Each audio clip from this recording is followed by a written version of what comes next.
Gelley oynagan çağlar Çokan silip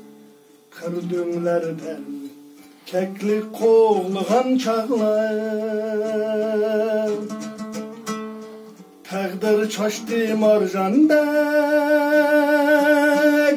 Qaysimiz qayeleden Təmçoň bolgan dostları yok Qazan boldy gül bağlar Ey balılığım sen neden Ey aziz dostlar sen neden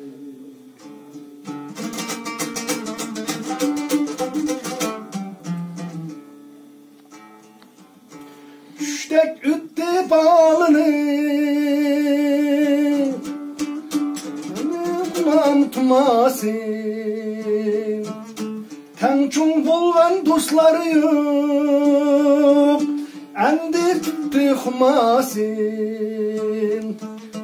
Yıllar ünsüz olurken Söygüledin ayırdın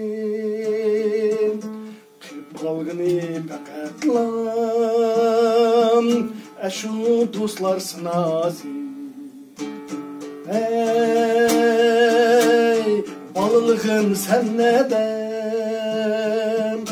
Ey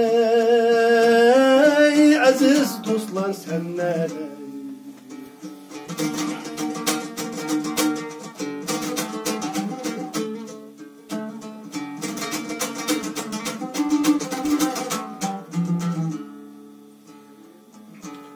Balılığım yaşçığım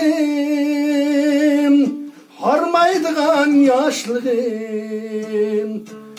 Alem kızık sehnikem Toymay ütken yaşlığım Turup kapsan erşidek Serdiki çolpandek Kaytıp gelmez balılık Amalım yok hoş biri Ey balılığım sen neden Ey aziz dostlar sen neden Ey aziz dostlar sen neden